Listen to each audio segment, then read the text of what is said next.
Hello everyone, welcome back to my channel, the place where we talk all things records. Now today we're going to be looking at the Rolling Stones' first album, this one for those of you who don't know.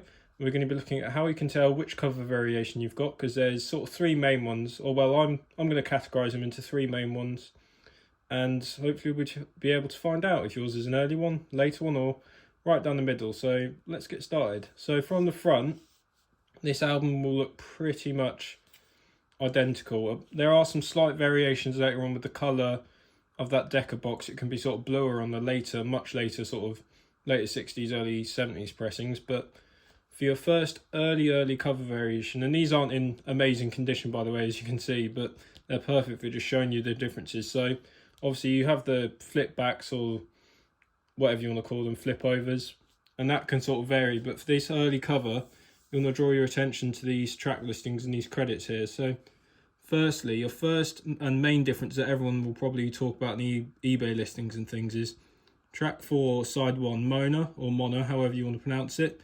That is the wrong sort of title that's been printed on this copy, or this sleeve variation. That was corrected, I think, fairly quickly. And I do believe that track's I Need You Baby. Well, I can double check in a minute, but off the top of my head I can't remember, but I'll show the second variation in a minute. But that should be a different title, that Mono Mona. And then here where it says like Uncle Gene and Uncle Phil and Now I've Got a Witness, that should be the other way around, so that should be Phil and then Gene.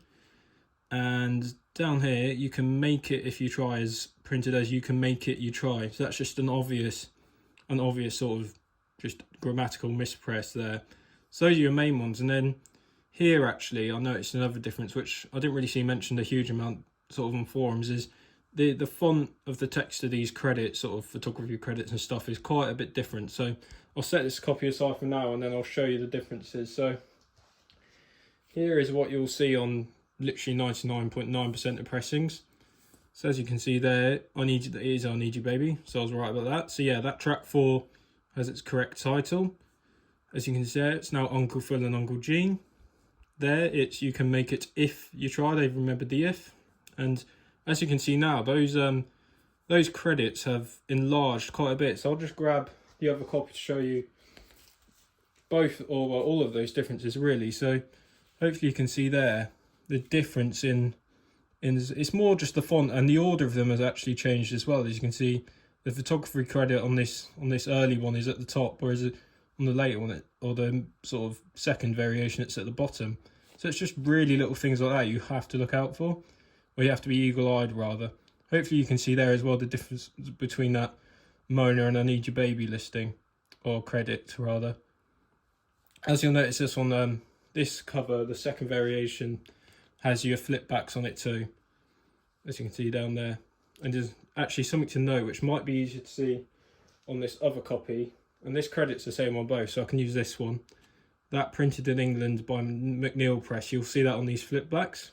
And then this is what I like to call the third one, because there's a couple of changes. So those track listings and stuff is the same. As you can see, no changes there. And as you can see now, it's just printed in England, and there's no flip backs. It's been flipped on the inside. This is still obviously first pressing from 64, but it's just all those little changes and stuff. And something I actually forgot to mention very quickly is on the publishing credits for Can I Get a Witness, on the normal it should be Dozier. So you see there, Dozier with a D. But on these the first early cover, on this early one, hopefully you can see there. Oh well, actually, so this is the second one, but I'll show you this too. As you can see there, it's Dozier. So this is why it's so hard to spot, because they all look so similar. So this is your second variation, still with Dozier. And then your early first cover, as you can see here, which I'll just show you, has Bozier. So hopefully you can see there why it's so hard to spot. It's just a little B there. So it should be Dozier instead of Bozier. So that's another way you can tell you've got your early cover along with the Mona, or well, Mona rather. So lots of little variations there. Hopefully I've helped you identify yours, and thank you for watching.